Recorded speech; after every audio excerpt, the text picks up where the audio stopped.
Hey guys, what is up? Today is vlog number 5. And for the week, to say it was it was an interesting week to say the least. It was the only week so far I had to deviate a little from training.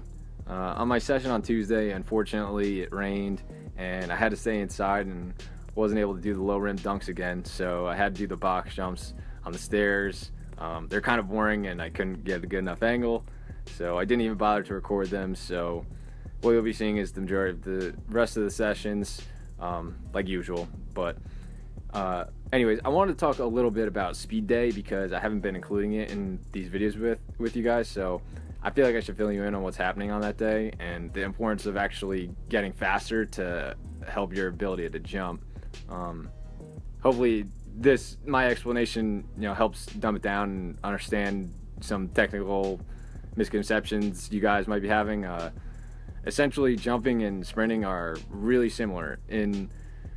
Think of top speed sprinting as jumping extremely fast from one leg to another. I mean, doing sprints is a plyometric. So when you sprint, you apply maximum force into the ground, which directly translates to jumping. Obviously, that's what we want to do. The emphasis of this program, it's on specificity and mastering stuff like this. So basically what this is doing is it's improving your rate of force development. And one of the best ways to do that is to sprint at top speed. So I definitely encourage you, if you're an athlete, definitely sprint maximally. But one thing to remember is give yourself full recovery before you sprint again. So if you're trying to get faster, a lot of people and coaches get it messed up with doing stuff like suicides or sprints for conditioning on really short rest, and they think that that's going to make their athletes faster. Even though you are sprinting, but because you're going to be tired, it's going to take away from how fast you could run. So like, I understand conditioning is important for sport and body composition, so there's definitely a time and a place. I just feel as though I've seen too many great athletes get limited or injured eventually by that misconception. And just thinking logically, almost all sports or all athletes can be better at their sport if they were faster. Like they're going to give John Ross $1 million island because he broke the 40-yard dash record at the combine.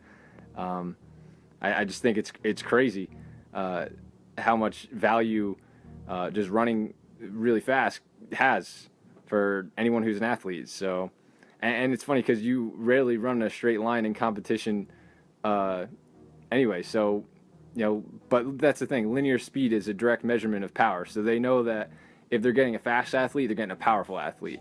So on that day, basically I work up in speed work from short to long sprints. Obviously starting with short and ending with long, but not doing anything too long. Not much longer than 60 meters for me, or I guess that's about 70, 80 yards. I do them on the track. And that's because you won't be able to hold top speed for much longer than that because you get to the point where you get tired.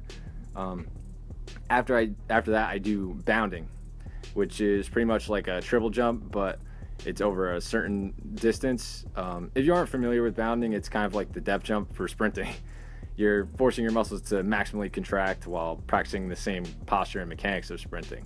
I'll definitely have to get more into bounding on another day, but I'm kind of a rookie at those too. I never really, this is my first time really doing bounding.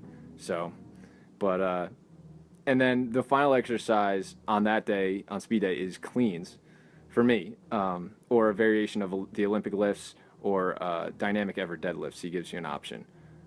As far as the Olympic lifting goes, I also think that the snatch and the clean and jerk, they're not any kind of secret exercise to help instantly make you better at vertical jumping, and a lot of people think that.